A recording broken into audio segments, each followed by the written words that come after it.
हरे Krishna. Krishna conscious books YouTube channel में आप सभी का स्वागत है। आज हमारी ब्रजमंडल परिक्रमा का 22वां दिन है और हम आज जाने वाले हैं शेरगढ़ से चीरघाट तक। तो चलिए साथ चलते हैं। अपने शिविर से निकलने से पूर्व हमें गुड़ अदरक की चाय परोसी गई। भक्तों ने पतीलों में रखी चाय के सामने पंक्ति लगा ली और एक भक्त उनके पात्रों में गर्मा-गर्म चाय भरने लगा। ठंड बढ़ रही है और हम आने वाले दिनों में और तापमान गिरने के लिए तैयार हो रहे हैं। एक नियमित परिक्रमा यात्री ने मुझे उस वर्ष का स्मरण दिलाया जब इन दिनों धुंध के कारण मौसम इतना खराब था कि हमें कुछ कदम दूरी की वस्तुएं भी दिखाई नहीं दे रही थी। उस दिन हमने तब तक यात्रा आरंभ नहीं की जब तक सूर्य थोड़ा ऊपर नहीं चढ़ गया।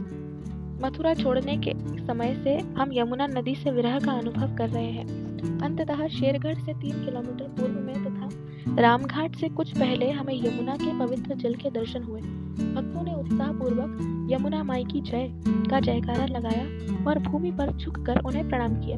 एक बार पुनः हमने यमुना की शीतल, सुगंधित एवं मंद वायु के सुखद स्पर्श का अद्भुत अनुभव किया। किंगफिशर पक्षी और बगुले उसके ऊपर उड़ते हुए दिखाई दे रहे हैं। यमुना देवी तीनों लोकों में बहती हुई भगवान श्री कृष्ण तथा उनकी नित्य संगिनी श्री राधिका की दिव्य लीलाओं का ज्ञान वितरित करती है। जो कोई यमुना की महिमाओं को गाता है वह कितना भी अधम पापी क्यों न हो, तुरंत अपने पापों से मुक्ति प्राप्त करता है। जब जब श्री कृष्ण यमुना के जल में क्रीड़ा करते हैं, उनके शरीर पर लगा चंदन एवं सिंदूर जल में मिलकर उसे सुगंधित बना देता है। मेरी यही प्रार्थना है कि यमुना देवी सदैव मेरे हृदय को समस्त दूषणों से मुक्त रखे। रामघाट। रामघाट के मार्ग में झाड़ियों, वृक्षों तथा रंग बिरंगे फूलों के झुंड पंक्तिबद्ध लगे हैं। जहाँ बलराम जी ने रास रचाया था, उस रामघाट की जय हो। रोहिणी नंदन बलराम जी की जय हो। सब वृंदावन वासियों की जय हो, जय हो। एक दिन द्वारका में बलराम जी के मन में अपने माता पिता तथा अन्य व्रजवासियों से भेंट करने की इच्छा हुई। व्रजवासी उनके विरह में पीड़ित थे और बलराम जी के मन में भी उनसे मिलने की उतनी ही तीव्र उत्कंठा थी। यह विचार करके बलराम जी ने वृंदावन जाने का निश्चय कर लिया। श्रील जीव गोस्वामी वर्णन करते हैं कि वास्तव में कृष्ण बलराम दोनों वृंदावन जाना चाहते थे, परंतु वसुदेव देवकी एवं द्वारका वासियों ने केवल बलराम को जाने की अनुमति दी। श्रील विश्वनाथ चक्रवर्ती ठाकुर इसका कारण लिखते हैं। यदुओं ने विचार किया, भगवान की प्रिय सखियां अपने पवित्र एवं उन्मत्त प्रेम के लिए विख्यात है और श्री कृष्ण के माता पिता भी उनसे अत्यधिक स्नेह करते हैं। भगवान श्री कृष्ण तो प्रेम के भूखे हैं, इसलिए यदि वे वृंदावन चले गए तो फिर वहां से उनका वापस लौटना कदाचित संभव न हो सके। यह विचार करके यदुओं ने श्री हरि को जाने नहीं दिया। वे जानते थे कि श्री कृष्ण उन लीलाओं के अधीन हो जाते जिनमें वे व्रजवासियों के साथ नित्य वर्धित प्रेम का आदान प्रदान करते हैं। इस प्रकार बलराम जी श्री कृष्ण के बिना ही वृंदावन आए। वे चैत्र एवं वैशाख, मध्य मार्च से मध्य मई तक के महीने यहाँ रहे। इस दौरान उन्होंने श्री कृष्ण की गोपियों को सांत्वना दी और प्रत्येक रात्रि अपनी गोपियों के साथ रासलीला की। भक्ति रत्नाकर में वर्णन है कि कुछ गोपियां अत्यंत छोटी होने के कारण श्री कृष्ण के साथ रासलीला में भाग नहीं ले सकी थी। गोपाल चंपू द्वारका में कृष्ण बलराम के बीच हुए उस वार्तालाप का वर्णन करती है, जिसमें श्री कृष्ण विशेष तौर पर बलराम जी को इन गोपियों की इच्छा पूरी करने का निर्देश देते हैं। गर्ग संहिता में वर्णन आता है कि जिन गोपियों ने बलराम के साथ रासलीला की वे पाताल लोक के सर्पों की पुत्रियां थीं और उनके मन में श्री बलदेव के विस्तार अनंत शेष के साथ रासलीला करने की इच्छा थी। भगवान शेष ने उन्हें आशीर्वाद दिया था कि व्रज में ग्वालों के घर जन्म लेने पर उनकी वह इच्छा पूरी होगी। जब भगवान बलराम यमुना तट पर अपनी गोपियों के संग आनंद ले रहे थे, उस समय वरुण देव ने अपनी पुत्री वारुणी को उनकी सेवा में भेजा। वह वृक्षों की कोटरों से टपकते शहद का तरल रूप लेकर वहां प्रस्तुत हुई। उसकी सुगंध से पूरा वन महक उठा और श्री बलराम एवं उनकी प्रेमिकाएं मोहित हो गई। तब सबने तृप्त होकर उस मधुर अमृतमय पेय का पान किया। वह वारुणी पीने के बाद रोहिणी नंदन दिव्योन्माद में गोपियों के साथ रास खेलने लगे। कुछ गोपियां मृदंग, पिनाक, वीणा आदि वाद्य यंत्र बजा रही थी, जबकि कुछ गोपियां मधुर रागों में बलराम जी का यशोगान कर रही थी। ब्रह्मा जी एवं अन्य देवगण इस संगीत को सुनकर मंत्रमुग्ध रह गए। श्री बलराम स्वयं इस नृत्य, गायन एवं संगीत से भाव विभोर हो उठे और इस प्रकार शीघ्र ही रास मंदिर असीम आनंद से भर उठा। वारुणी पेय, नृत्य तथा उत्सव भरे वातावरण से उन्मत्त श्री बलराम जी ने यमुना देवी को रासस्थली के निकट आने के लिए कहा, जिससे वे उनके जल में क्रीड़ा कर सके। परंतु यमुना देवी ने उनकी ओर ध्यान नहीं दिया। उन्होंने सोचा कि भगवान नशे में होने के कारण ऐसा कह रहे हैं। यह देख बलराम जी क्रुद्ध हो उठे और अपने हल को भूमि में गाड़कर यमुना को अपनी ओर घसीटने लगे। गर्जना करते हुए वे बोले, आज तुमने मेरा सम्मान नहीं किया, मेरे बुलाने पर भी तुमने मेरी अवज्ञा की और मनमाना व्यवहार किया। देखो अब मैं तुम्हें सैकड़ों छोटी धाराओं में बांट दूंगा। यमुना देवी को अपनी गलती का अनुभव हुआ और वह भयभीत हो श्री बलराम जी के चरण कमलों पर गिरकर क्षमा एवं आश्रय की याचना करने लगी। शांत होने पर बलराम जी ने अपनी संगिनियों के साथ उसके जल में प्रवेश किया और तृप्त होकर अपनी जल क्रीड़ाएं की। यह अद्भुत लीला यहाँ रामघाट पर हुई थी। यहाँ तक आज भी हम सब देख सकते हैं कि इस स्थान पर यमुना अधिक चौड़ी तथा अनेक धाराओं में विभाजित है। एक छोटे मंदिर में हमने दाऊ जी के सुंदर विग्रह के दर्शन किए। श्रील रूप गोस्वामी वर्णन करते हैं कि बलराम जी का वर्ण स्फटिक के समान है। हमारी जानकारी में इस्कॉन वृंदावन में बलराम जी के विग्रह के अतिरिक्त पूरे व्रज में बलराम जी की यही एकमात्र सफेद मूर्ति है। यह कोई संयोग नहीं है कि यहाँ वृक्षों पर मधुमक्खियों के अनेक छत्ते लगे हैं, जिनके द्वारा वे भगवान को असीमित शहद प्रदान करती है। इतना ही नहीं, यहाँ अनेक व्रजवासी बच्चे हैं जो सपेरे की कला प्रदर्शित करते हैं। सर्प हमें अनंत शेष का स्मरण कराते हैं। हम में से कुछ लोग उनके थोड़ा निकट गए। एक दो साहसी भक्तों ने सांपों को हाथ में पकड़कर शिवजी के समान अपने गले में लपेटा भी, परंतु अधिकांश भक्तों ने सुरक्षित दूरी बनाए रखना ही पसंद किया। वृंदावन की यात्रा के दौरान नित्यानंद प्रभु ने कुछ समय रामघाट पर निवास किया। वे ग्वाल बालों के साथ खेलते और भूख लगने पर दही, दूध तथा कंदमूल खाते। अपनी बलराम की पहचान को छिपाने के प्रयास में वे उलझन में पड़े थे। लोग यही कह रहे थे, अवश्य ही ये रोहिणी नंदन है, जो अवधूत का वेश बनाकर व्रज में भ्रमण कर रहे हैं। नित्यानंद प्रभु के दिव्य कार्यों को देखकर वृद्ध युवा सब लोग भ्रमित रह गए। उस समय यहाँ एक निष्ठावान बलराम भक्त रहा करता था। जब नित्यानंद प्रभु उससे मिले, उन्होंने अपने बलराम रूप के दर्शन देकर इस भक्त को तृप्त एवं अभिभूत कर दिया। श्री नित्यानंद प्रभु ही बलराम है। श्री नरोत्तम दास ठाकुर इसकी पुष्टि करते हैं। व्रजेंद्र नंदन यही शची सुत हैल सई, बलराम हैल निताय, दीनहीन जत छिल, हरि नामे उद्धारिल, तार साक्षी जगाई मधाई। इस कलयुग में व्रजेंद्र नंदन कृष्ण शची माता के पुत्र के रूप में अवतरित हुए हैं और बलराम जी श्री नित्यानंद प्रभु के रूप में। हरिनाम ने सभी पतित जीवों का उद्धार कर दिया है और जगाई मधाई नामक दो पापी इसके प्रमाण हैं। श्री बलराम श्री कृष्ण से अभिन्न है और दोनों के शरीर का वर्ण ही उनमें एकमात्र भेद है। श्री कृष्ण का वर्ण काले घने बादलों के समान है और बलराम का रंग सफेद बादलों के समान। वे परम भोक्ता है, भोक्तारम यज्ञ तपसाम। दुर्भाग्यवश बद्ध जीव बलराम जी के पद को न समझकर उनकी लीलाओं की नकल करने का प्रयास करता है, परंतु भौतिक भोगविलास वास्तविक आनंद का एक क्षण भंगुर विकृत प्रतिबिंब मात्र है। बद्ध जीव का यह व्यवहार उसके स्वरूप से विपरीत है और फलस्वरूप जब तक हम अपनी इस मिथ्या स्थिति का त्याग करके भगवान के चरण कमलों का पूर्ण आश्रय नहीं लेते, तब तक हमें इस संसार में कष्ट भोगने पड़ेंगे। एकमात्र भगवान का आश्रय स्वतंत्र भोग करने की हमारी इच्छाओं को नष्ट कर सकता है। हम सर्वशक्तिमान श्री बलराम के चरण कमलों पर नम्र नमन करते हैं। उनकी कृपा के बिना हम कुछ नहीं कर सकते, क्योंकि वे ही आदि गुरु हैं। हमारी प्रार्थना है कि रोहिणी माता के प्रिय पुत्र अपनी गदा से हमारे पथ की सारी बाधाओं को नष्ट कर दें। वे अपने हल द्वारा हमारे हृदय रूपी खेत को जोतें, जिससे वहां भगवत प्रेम प्रदान करने वाली भक्ति लता अंकुरित हो सके। एकमात्र वे हमें व्रजमंडल परिक्रमा पूरी करने एवं जीवन के चरम लक्ष्य को प्राप्त करने का पर्याप्त बल प्रदान कर सकते हैं। वे हमें अपना आशीर्वाद दें, यही कामना है। श्री बलराम जी की जय। रामघाट से निकलकर हमारा परिक्रमा दल पुनः खेतों की पगडंडियों एवं छोटे गांवों के संकरे रास्तों से गुजरने लगा। हमने रामघाट क्षेत्र में हुई कुछ अन्य लीलाएं सुनी, जिनका वर्णन भक्ति रत्नाकर में किया गया है। कच्छवन वह स्थान है जहाँ कृष्ण और उनके मित्रों ने खेल खेल में कछुए की नकल की थी, और भूषण वन वह स्थान है जहाँ ग्वाल बालों ने कृष्ण को पुष्प आभूषणों से सजाया था। विहार वन।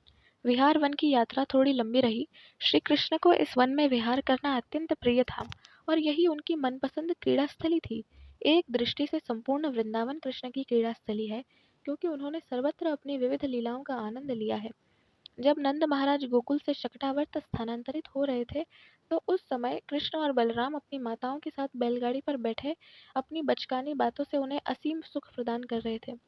कृष्ण: मैया मैया, बैलगाड़ी से हम कहाँ जा रहे हैं? रोहिणी: लाला, हम जमुना पार वृंदावन जा रहे हैं।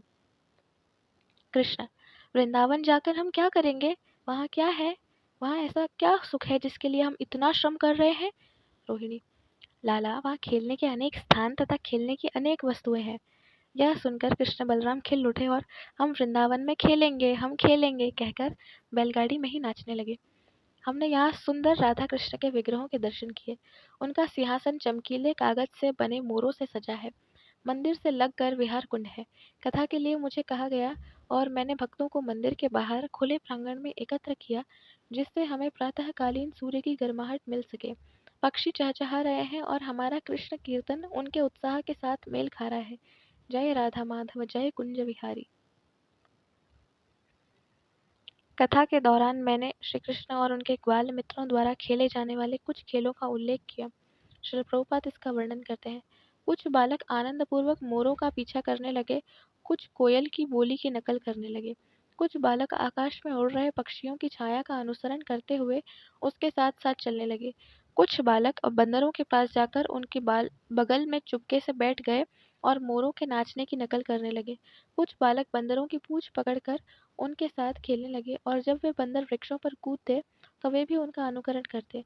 जब एक बंदर ने अपना मुंह और दांत दिखाए तो एक बालक ने नकल करते हुए उसे भी अपना मुंह और दांत दिखाए। कुछ बालक यमुना तट पर मेंढकों के साथ खेलने लगे और जब भयभीत होकर वे मेंढक नदी में छलांग लगाते तो बालक भी तुरंत उनके साथ कूद पड़ते। जल से बाहर निकलकर जब वे अपनी परछाई देखते तो उसकी नकल करते हुए व्यंग्यात्मक हाव-भाव दिखाते और हंसते। वे सूखे कुएं के पास जाते और उसमें झांककर ऊंची आवाज निकालते और उसकी प्रतिध्वनि आने पर वे उसे गालियां देते हुए हंसते। यदि भगवान को सोमवार सुबह जाकर पूरे सप्ताह नौकरी करनी पड़े तो वह व्यक्ति भगवान नहीं हो सकता।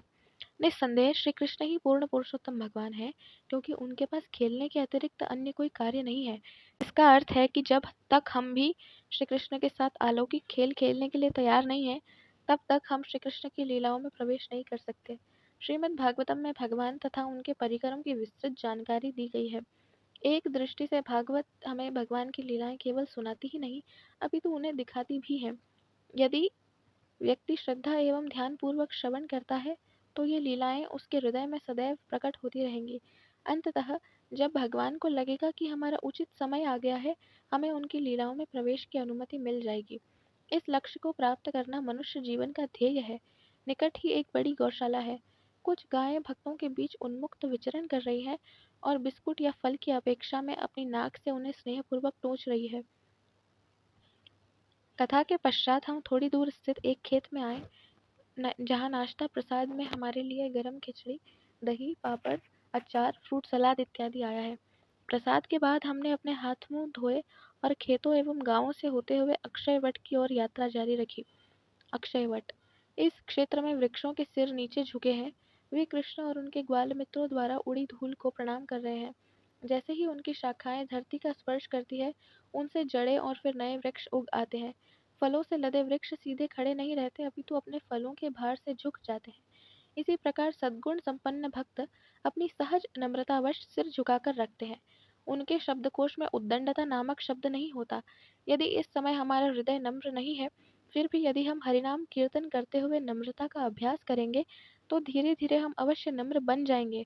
विद्या ददाति विनयम, अर्थात विद्या नम्रता प्रदान करती है, तथा विनयात याति पात्रता, अर्थात विनय से ही व्यक्ति पात्र बनता है। यहाँ हम अक्षय वट के दर्शन कर रहे हैं। कहा जाता है 5000 वर्ष पूर्व इसकी शाखाओं के नीचे श्री कृष्ण अपने मित्रों के साथ भोजन खाते और कुश्ती का आनंद लिया करते थे। बालक इस वृक्ष पर आप अपने खाने की पोटलियां लटका देते और गौवें चराकर तथा कृष्ण बलराम द्वारा भयानक असुरों का वध देखकर वे यहाँ लौट आते और भोजन करते। कुछ लोग यह भी कहते हैं कि उन दिनों यमुना यहाँ निकट बहती थी और यह मूल वटवृक्ष इतना विशालकाय था कि उसकी शाखाएं यमुना तक फैली थी। हमने भगवान की अद्भुत लीलाओं का प्रत्यक्ष दर्शन करने वाले इस अद्भुत वटवृक्ष से अपने मस्तक स्पर्श किए और उसे प्रणाम किया। बिना पूर्व तैयारी के हमने कृष्ण और ग्वालवालों के बीच होने वाली कुश्ती का खेल प्रदर्शित करने का निश्चय किया। एक वरिष्ठ भक्त ने हमारे छोटे विश्वम्भर को चुनौती दी। वे विश्वम्भर के हाथों पटके जाने तथा परास्त होने का दिखावा करने लगते हैं। यह देख सब भक्त विश्वम्भर की विजय पर तालियां बजाते हुए हरि बोल का जयघोष करने लगे। दोपहर की गायत्री करने के लिए अक्षयवट उपयुक्त स्थान है। श्री श्री निताई गौर सुंदर एक वृक्ष के चारों ओर बने गोल कंक्रीट चबूतरे पर विराजमान है और हम उनके सम्मुख बैठकर इन पवित्र मंत्रों पर ध्यान कर रहे हैं। वहां से हम 1 किलोमीटर दक्षिण पूर्व में चलकर तपोवन पहुंचे। तपोवन यमुना तट पर झाड़ियों तथा वृक्षों तथा पुष्प वृक्षों से घिरा तपोवन है। यहाँ स्थित श्री राधा गुंज बिहारी का पवित्र का नाम पवित्र गुंज पौधे के नाम पर पड़ा है। मार्गशीर्ष महीने कार्तिक से अगला महीना में गोपियों ने कृष्ण को पति रूप में प्राप्त करने के लिए यही महीना भर तपस्या की थी। उस दौरान उन्होंने केवल बिना नमक मसाले की खिचड़ी खाई।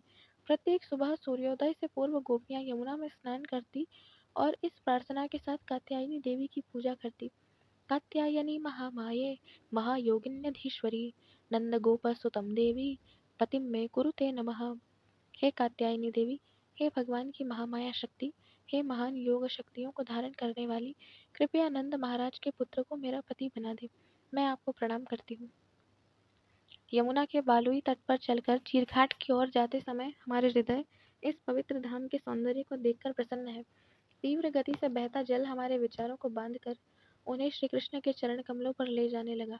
हमारे आगे पीछे भैंसें चल रही हैं और हमें देखकर राधा कृष्ण के गीत गाते हुए यमुना में तैर रहे ब्रजवासी बच्चे रुककर हाथ हिलाते हैं।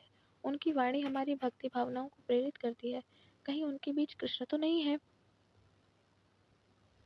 ब्रह्मा जी के समय अनुसार कृष्ण केवल एक क्षण पहले यहाँ थे। एक बार पुनः वे हमारी पकड़ से फिसल गए। चीरघाट आनंद से भरा हमारा दल अंततः आज के गंतव्य चीरघाट पहुंच गया।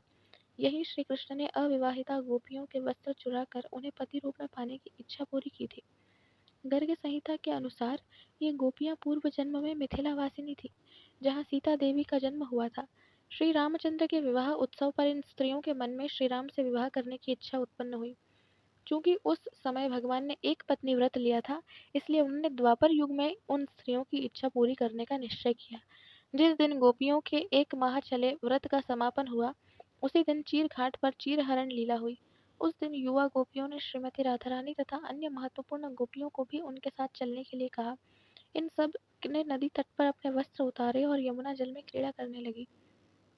गोपियों के कात्यायनी व्रत से प्रसन्न हुए श्री कृष्ण गोपियों को उनकी तपस्या का फल देना चाहते थे। वे अपने सबसे छोटे मित्रों के साथ चुपके से वहां पहुंच गए और गोपियों के वस्त्र चुराकर एक विशाल कदम वृक्ष के ऊपर जा चढ़े। वहां से गोपियों को पुकारते हुए कृष्ण ने उनसे जल से बाहर आकर अपने वस्त्र लेने के लिए कहा। श्रील विश्वनाथ चक्रवर्ती ठाकुर वर्णन करते हैं कि यद्यपि गोपियों ने लज्जावश कृष्ण का विरोध किया, परंतु भीतर से उनका हृदय आनंद से भरा था। वे जानती थी कि कृष्ण उनकी इच्छा पूरी कर रहे हैं। एक स्त्री अपने पति के अतिरिक्त अन्य किसी पुरुष के सम्मुख निर्वस्त्र नहीं हो सकती। सरल हृदया गोपियां जानती थी कि श्री कृष्ण दृढ़ है, इसलिए उनके आदेश का पालन करते हुए उन्होंने अपने समर्पण से उन्हें पूर्णतः संतुष्ट कर दिया। भगवान श्री कृष्ण ने कहा, हे महाभागा युवतियों, मैं जानता हूँ कि इस तपस्या के पीछे तुम्हारा वास्तविक उद्देश्य मेरी पूजा करना है। मैं तुम्हारी इस इच्छा का अनुमोदन करता हूँ। तुम्हें इसका फल अवश्य प्राप्त होगा। जिस प्रकार धूप में सूखे तथा अग्नि में भुने गए बीज अंकुरित नहीं होते, उसी प्रकार जो व्यक्ति अपना मन मुझ पर केंद्रित करता है, उसकी इच्छाएं उसे भौतिक भोग विलास की ओर नहीं ले जा सकती। हे बालाओं, अब व्रज लौट जाओ, तुम्हारी इच्छा पूरी हुई। आने वाली रात्रियों में तुम मेरे संग का आनंद प्राप्त करोगी। हे पवित्र हृदया गोपियों, देवी कात्यायनी की पूजा के पीछे तुम्हारे व्रत का यही तो उद्देश्य था। श्रील प्रभुपाद वर्णन करते हैं कि अगले वर्ष शरद ऋतु में रासलीला के दौरान गोपियों की इच्छा पूरी हुई। चीरघाट पर हुई इस लीला के विषय में श्रील जीव गोस्वामी लिखते हैं, कृष्ण ने उनके वस्त्र एवं हृदय चुरा लिए और बदले में केवल वस्त्र लौटाए। उन्होंने उनके हृदयों को लौटाया नहीं, वरन छिपा लिया। हमने यहाँ वज्रनाभ द्वारा स्थापित कात्यायनी देवी की मूर्ति को प्रणाम किया। गोपियों द्वारा कात्यायनी देवी की पूजा पर श्रील प्रभुपाद लिखते हैं, सामान्यतया वैष्णव जन देवी देवताओं की पूजा नहीं करते। श्रील नरोत्तम दास ठाकुर ने शुद्ध भक्ति में प्रगति के इच्छुक व्यक्तियों को किसी भी प्रकार की देव पूजा के लिए कठोरतापूर्वक मना किया है। तथापि हम देखते हैं कि श्री कृष्ण से अतुलनीय प्रेम करने वाली गोपियों ने दुर्गा देवी की पूजा की। कई बार देवोपासक देवताओं की पूजा के लिए गोपियों का उदाहरण देते हैं, परंतु हमें गोपियों का उद्देश्य समझना होगा। प्रायः लोग भौतिक लाभ हेतु दुर्गा देवी की पूजा करते हैं। यहाँ गोपियों ने श्री कृष्ण की पत्नियां बनने के लिए देवी की पूजा की। तात्पर्य यही है कि यदि कृष्ण हमारे कार्य के केंद्र हैं, तो भक्त उस लक्ष्य को प्राप्त करने के लिए कोई भी मार्ग अपना सकता है। श्री कृष्ण को संतुष्ट एवं उनकी सेवा के लिए गोपियां कोई भी मार्ग अपना सकती है। यही गोपियों का परम श्रेष्ठ गुण है। डूबता सूरज यमुना के जल पर प्रतिबिंबित हो रहा है, जिससे यमुना का तट रत्नजड़ित प्रतीत होता है। अद्भुत दृश्य है।